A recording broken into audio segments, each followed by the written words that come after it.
Bonjour à toutes et à tous. Nous sommes aujourd'hui avec Cédric Vaux, DG de BA Motors, importateur exclusif de Kia au Maroc.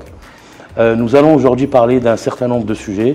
D'abord commencer par aller, comme on dit, la technique de l'entonnoir, commencer par le général, à savoir parler du marché, l'évolution du marché, parler de l'évolution de Kia dans ce marché-là. Ensuite, nous allons bifurquer vers tout ce qui est mobilité électrique. On ira un peu vers l'automobile électrique, le véhicule électrique, où est-ce qu'on en est, comment ça se passe au Maroc, est-ce qu'il y a des incentives. Et enfin, on discutera du sujet du jour qui est les IV abonnements, qui sont un produit inédit que vous lancez pour justement promouvoir la mobilité électrique. Alors Cédric, bonjour. Bonjour. Alors Merci. Première question, parlez-nous du marché. Comment il se comporte, comment les choses vont? Elles vont plutôt bien. Le marché est très dynamique, un peu à l'image du Maroc. Aujourd'hui, beaucoup de développement, beaucoup de projets, une fréquentation touristique extrêmement forte. On est sur des records historiques et puis on a terminé l'année 2024 quasiment sur un record historique aussi sur le marché automobile, à 1000 voitures près, 176 000 voitures. Donc le marché se porte plutôt bien. Et puis il fait un début d'année encore au-delà, je dirais, de nos espérances. On était parti sur un marché avec une progression, on va dire, de l'ordre de 10% pour cette année. Et là, on est bien au-delà, puisque sur les 2 mois de janvier et février, on est à plus 30. Le marché, il est alimenté par des projets structurants pour le Maroc, une très grande fréquentation touristique, donc qui alimente notamment le marché des loueurs. Tout ce qui est projet, ça alimente aussi le marché utilitaire. Le marché utilitaire est en très très forte progression. Voilà, on voit bien toutes les annonces qui sont faites assez régulièrement. Bien sûr, tout le monde parle de l'objectif 2030 avec la Coupe du Monde qui déjà génère des investissements et des projets. Donc voilà, on est sur des projets qui sont très structurels, c'est-à-dire qu'on peut parler d'urbanisme dans les grandes villes, on peut parler de transport, il y a des projets sur l'extension par exemple des aéroports, sur les infrastructures routières. Donc tout ça, ça alimente assez bien le marché. Les nouveaux acteurs aussi, il y a de nouveaux acteurs, il y a de nouvelles gammes de produits. C'est ça, c'est-à-dire qu'on est à un moment où l'offre et la demande bougent. Donc là, je viens de parler de la demande et vous avez raison. On peut aussi parler de l'offre où aujourd'hui, on est dans une mutation technologique sur le secteur automobile entre l'hybride, l'électrique et puis l'avènement aussi des SUV sur les segments qui ont pris la place des segments traditionnels et puis les nouvelles marques, les nouveaux entrants sur le marché. Il y a à peu près 2 ans, il devait y avoir 32-35 marques sur le marché. Aujourd'hui, on en a 45. Donc évidemment, ça alimente aussi le marché. On est aussi un peu à la fin de cette période inflationniste, donc il y a aussi une meilleure accessibilité prix qui se ressent aussi chez le consommateur. Et donc, le stock aussi, je pense qu'il y a des stocks aussi. Voilà, on n'a plus les contraintes de stock qu'on a connues aussi par le passé. Donc voilà, il y a cette conjonction, on va dire, entre l'offre et la demande qui fait que aujourd'hui, le marché est très dynamique. Ouais. Et dans tout ça, comment Kia évolue ? Alors très bien, puisque l'année dernière, nous avons encore progressé. Sur le début d'année, sur les 2 mois, nous avons aussi progressé quasiment de 200 unités. On finit fin février à quasiment 800 voitures. On est toujours très présent sur le CSUV, donc avec le Sportage, qui avait été élu voiture de l'année d'ailleurs à son lancement. Et qui aujourd'hui a pris vraiment toute sa place sur le marché et qui sert un peu de locomotive pour Kia. On a également notre mascotte, la Picanto, qui fonctionne aussi toujours bien sur le segment des micro-citadines. Et puis l'année dernière, on avait lancé 2 SUV de gamme moyenne, donc le Sonnet et le Seltos, qui eux prennent leur place et profite aussi de la dynamique du marché, notamment sur l'essence, puisqu'on voit bien que l'essence aujourd'hui est aussi un segment, enfin une motorisation qui est de plus en plus demandée. Donc sur ces deux modèles-là, on a réalisé aussi de très bons démarrages. Donc on est plutôt confiant pour la suite et très content aujourd'hui de nos performances. Ouais. Justement, vous donnez une très très belle transition par rapport à l'essence. Quand vous parlez d'essence, est-ce que c'est de l'essence sec ou c'est de l'essence avec de l'hybride, avec une hybridation, ou c'est de l'essence pure et dure? Alors j'ai envie de dire c'est un peu les deux. D'accord. On a effectivement une progression de l'hybride, une appétence pour l'hybride. Donc ce qui pour nous est aussi une bonne nouvelle, hein, puisque sur Kia on a quand même une gamme hybride sur quasiment tous les segments, on a une gamme très complète. Donc il y a une demande sur l'hybride et puis il y a une demande sur l'essence. Alors c'est ce que je disais aussi tout à l'heure, qui est aussi alimentée par l'offre. Parce que notamment, il y a un segment qui est très important au Maroc, qui est le segment B, hein, le segment des citadines. Tout à fait. Ce segment-là était traditionnellement diesel, mais les constructeurs ont aussi changé leur offre et sont passés à l'essence. Alors, l'Euro 6 est aussi passé par là, donc il y a aussi une modification de l'offre. Et donc, mécaniquement, aujourd'hui, le choix, il est restreint aussi sur le diesel. Et sur les marchés, sur les segments qui sont à fort volume, comme le segment B, ça a une incidence sur le global. Donc au final, il y a une progression de l'essence, une demande plus forte sur l'hybride.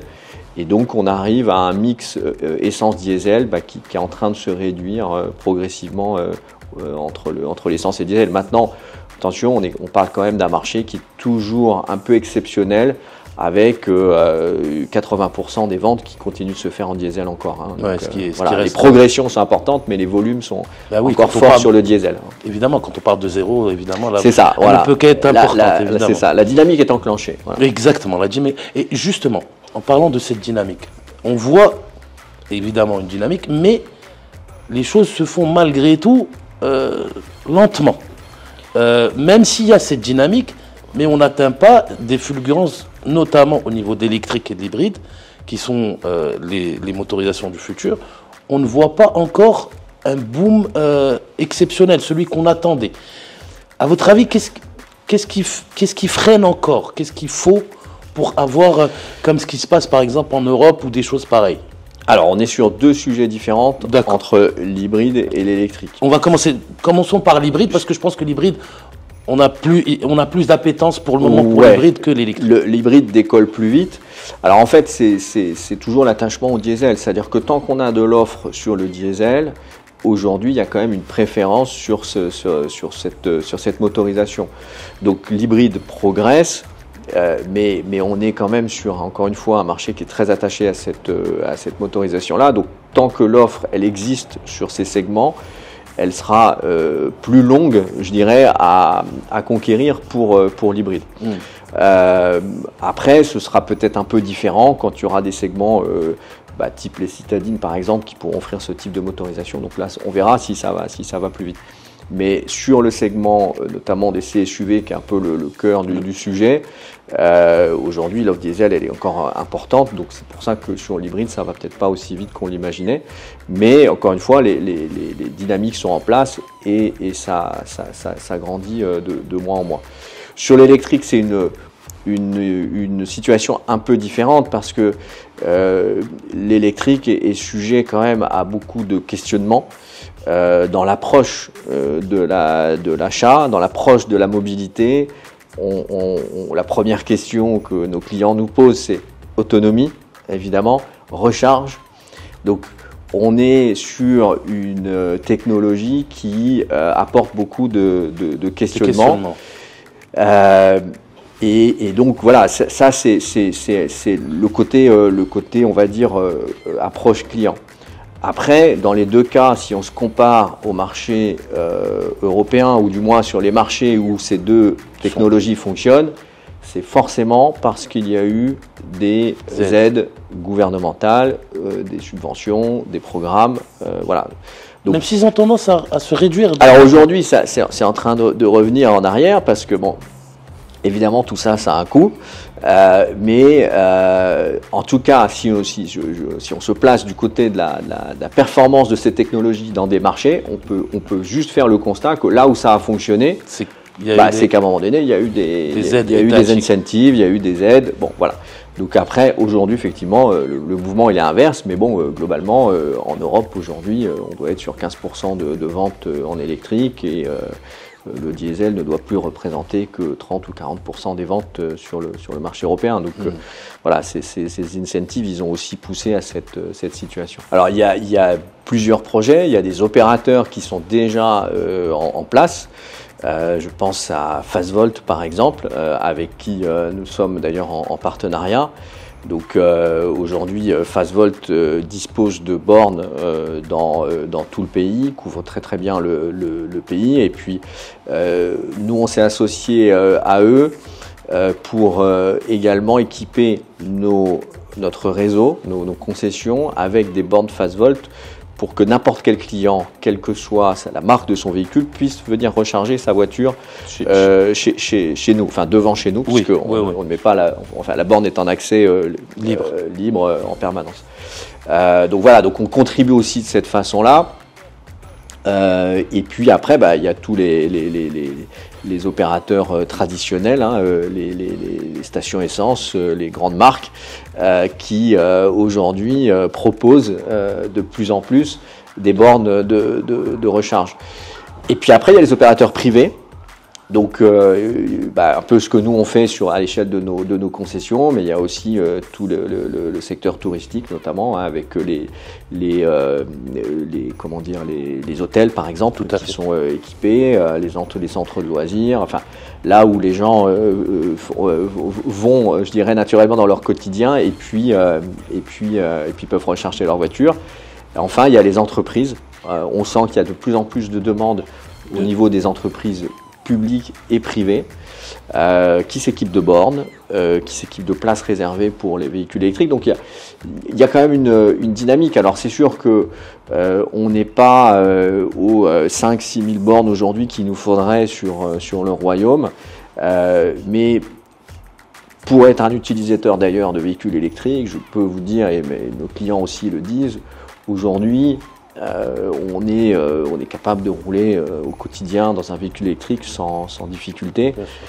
Voilà, après, c'est une approche de la mobilité qui est différente. Il faut envisager son voyage de façon différente. Tout à fait. Mais on peut recharger sans problème sa voiture sur les grandes villes au Maroc sans problème. Chez Kia, vous étiez très ambitieux par rapport notamment à l'électrique, à l'hybride au départ, ensuite l'électrique.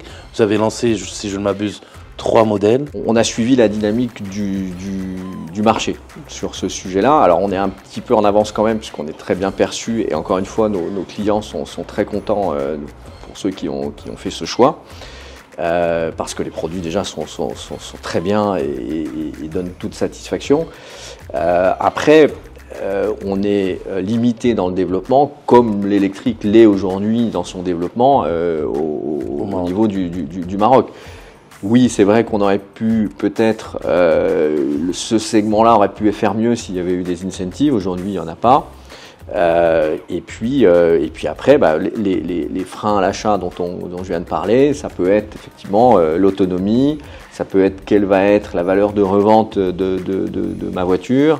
Peut-être le prix de départ aussi, ça peut être le prix de départ aussi, parce que c'est quand même une technologie qui est aussi nouvelle à un coût, qui est nouvelle. Donc voilà, donc nous on est très contents parce qu'en plus de ça alimente vraiment l'image de la marque. C'est des véhicules qui sont vraiment superbes. Ouais. On voit bien en plus, la marque a choisi d'avoir un design spécifique pour ces véhicules-là et ça plaît beaucoup. Et donc voilà, on va continuer, hein, on va continuer à s'étendre. On a une très belle gamme, on a 3 modèles, vous l'avez dit. Le V3 arrive donc, si j'ai bien compris. Le V3 arrivera, et puis on va aller même plus loin que ça, puisque on a des projets aussi de développement même dans l'utilitaire, avec des véhicules utilitaires électriques. et qui aujourd'hui, on le voit peut-être pas, mais qui répondent déjà à des attentes. Encore une fois, on a des discussions avec certains opérateurs publics, semi-publics ou privés qui sont déjà dans la projection de ce type de mobilité pour les années qui viennent. Et donc ça, pour nous, c'est un axe, si vous voulez, c'est un axe stratégique en fait pour la marque. On suit aussi l'axe qui est stratégique pour ce constructeur, évidemment, mais on y croit beaucoup et je dirais que c'est pas le chiffre de vente du mois dernier ou du mois suivant qui va un peu changer ça. C'est un travail de longue haleine. C'est un travail de longue haleine et encore une fois, là, on pense qu'on est très bien positionné pour pouvoir prendre une place importante sur ce segment-là. Je pense que vous avez concocté une offre ou quelque chose pour pousser, pour booster un peu les gens enfin, pousser à acheter au final. Exactement. Donc, en fait, on s'est posé les questions. On s'est dit, OK, nos produits ils sont très innovants. D'accord, c'est une nouvelle approche. Qu'est-ce qu'on peut faire comme offre? Qu'est-ce qu'on peut faire comme formule qui soit aussi innovante que nos produits? Et puis, et pour essayer de parler en fait différemment de l'électrique.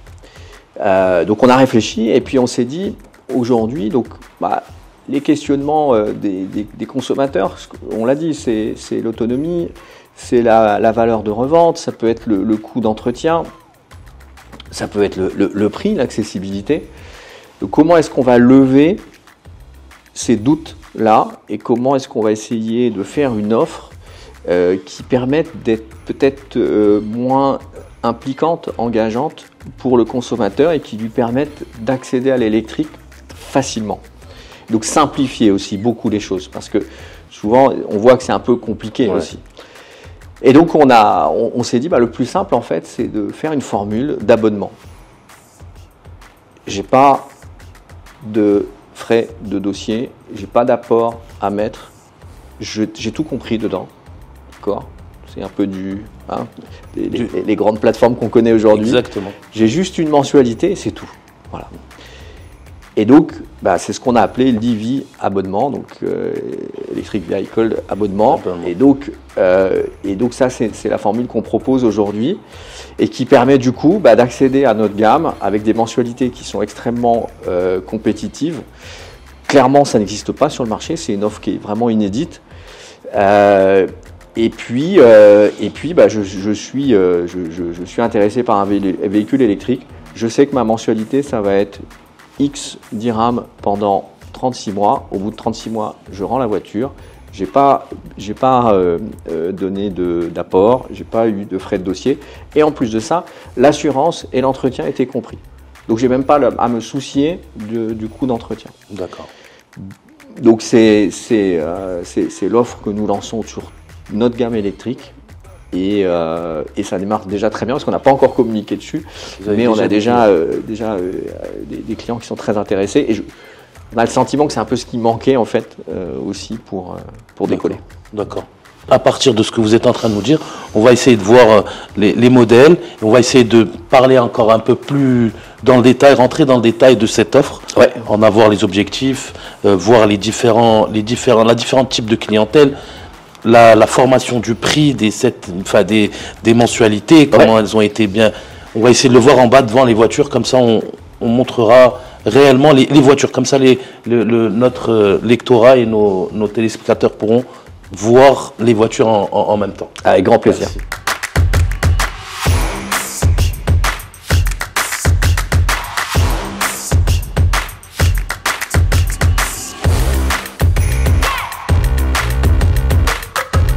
Alors Cédric, on commence par le faisceau amiral de la gamme électrique. Si je ne m'abuse, c'est le V9. Exactement. Le V9, donc c'est le SUV, comme vous l'avez dit, vaisseau amiral, donc un SUV de 5 mètres, 7 places. C'est le seul véhicule électrique en 7 places disponible aujourd'hui sur le marché. Un concentré de technologie avec toutes les dernières nouveautés. On a un moteur qui fait 385 chevaux, alors je dirais plutôt une batterie. Tout à fait. On est en 4x4, on a un double toit ouvrant, les rétroviseurs caméra, un véhicule qui est vraiment vendu toute option et qui aujourd'hui donc bénéficie de cette fameuse offre abonnement.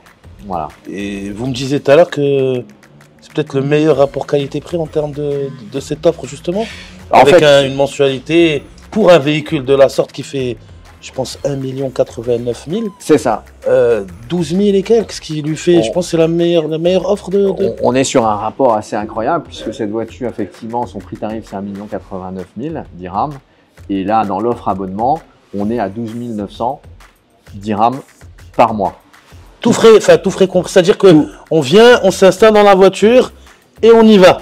Et on y va. Et lorsqu'on repassera au garage, ce sera compris déjà dans la mensualité. Et l'assurance est également comprise dans la mensualité. Et à la fin, au bout des 3 ans en l'occurrence, puisque ça c'est la formule abonnement, soit je rends la voiture parce que je veux repartir sur autre chose, ou soit je finance éventuellement le solde et dans ce cas-là je repars je garde ma voiture. Mais dans l'absolu, je n'ai pas à me soucier de la revente puisque je peux laisser la voiture, je peux rendre la voiture. Donc c'est vraiment une offre exceptionnelle parce que aujourd'hui, oui, pour 12 900 dirhams par mois, c'est difficile d'accéder à ce type de véhicule. C'est certain. On va aller voir le prochain véhicule qui est le V5. Ça, c'est l'avant-dernier. Pour préciser, parce que c'est aussi une demande qu'on nous fait souvent, on est sur jusqu'à 680 km d'autonomie sur cette voiture. D'accord. Et lorsqu'on prend l'offre abonnement, nous offrons également soit une recharge de 2 ans d'électricité chez Fastvolt, ou soit l'installation et la borne posée à domicile. Donc en plus de l'assurance, de l'entretien, on va rouler pendant 2 ans quasiment gratuitement. Exactement. Si on prend l'abonnement Fastvolt. Exactement. D'accord. Donc là on passe sur le V5, je pense que c'est l'avant-dernier véhicule électrique que vous avez lancé. Il est un peu plus petit. Si alors c'est un design très ressemblant, hein. On voit bien le lien de parenté. C'est un SUV, c'est un grand SUV, hein. C'est plutôt un D-SUV. Donc là on est sur 5 places, on est sur des batteries qui délivrent 325 chevaux de puissance. On est sur une autonomie qui est à peu près autour de 600 km. Et sur un véhicule, c'est pareil, qui est extrêmement bien équipé avec toutes les dernières technologies à bord. Et là, sur ce véhicule-là, on a une offre abonnement à 7 900 dirhams par mois. Donc, même chose, avec tout compris, l'entretien, l'assurance et puis l'abonnement Fastvolt ou la borne installée à domicile si le client préfère avoir cette offre. Il y a aussi le volet propriété dont vous m'avez parlé. Quand on prend cette formule, on est quand même propriétaire pendant cette période-là? Exactement, on reste propriétaire, le client est propriétaire de sa voiture. D'accord, donc BAM Motors s'engage à reprendre la voiture en fin de contrat. Mais si le client le souhaite, il peut la garder et éventuellement refinancer ce qui reste à payer sur la voiture. Mais sinon, nous, on s'engage à la reprendre. Donc vous êtes mais il est propriétaire, nous, on est garant. Ce qui permet aussi d'ailleurs à certaines professions qui le souhaitent de bénéficier des nouveaux plafonds d'amortissement sur les véhicules qu'ils peuvent utiliser dans le cadre professionnel. D'accord. Donc là, c'est la sportive, c'est la petite bête. C'est ça. Si je ne m'abuse, j'espère que le terme n'est pas trop galvaudé. C'est la petite bête de Kia. Oui, exactement. Ouais, c'est l'élève un peu turbulent de la bande, puisque là, on est sur le V6, donc très connu, hein, le crossover de Kia qui a vraiment marqué le lancement de Kia dans cet univers électrique, dans la gamme électrique. Donc là, on est sur beaucoup plus de sportivité, un design extrêmement fort et puis surtout des performances exceptionnelles puisque soit on prend entre guillemets la petite version et nous sommes sur 325 chevaux, soit on prend la version très énervée et là, on arrive sur 585 chevaux avec un petit bouton jaune sur le volant qui s'appelle GT et qui tout de suite vous propulse dans un autre monde. Voilà. D'accord. Sur cette voiture, on est sur une autonomie qui est autour des 500 km et c'est pareil, c'est un rapport prestation-prix qui est exceptionnel. Une voiture de 585 chevaux avec un design aussi puissant. Aujourd'hui, avec l'offre abonnement, on la propose à 8 900 dirhams par mois. D'accord. Voilà. Ce qui est très raisonnable. Donc, quand on prend, évidemment, tout le package, entretien, tout ça, donc ouais, tout ça, c'est l'objectif. Booster vos ventes, booster l'électrique. C'est quoi le but concrètement? Objectif, démocratiser l'électrique, montrer que c'est une offre aujourd'hui qui est accessible et puis simplifier l'accès à l'électrique. Tous les questionnements qu'on peut avoir sur l'électrique, que ce soit la recharge, que ce soit l'entretien, que ce soit la revente, en fait, avec l'offre qu'on est en train de lancer sur le marché, Livy Abonnement, et ben en fait, on répond à toutes ces problématiques pour le client. Et puis, encore une fois, on voit que ça marche puisque on a déjà des clients qui ont souscrit et qui sont très, très contents de l'avoir fait. Ah bah, c'est excellent, je vous souhaite le meilleur. Merci Moulay, merci beaucoup. À bientôt.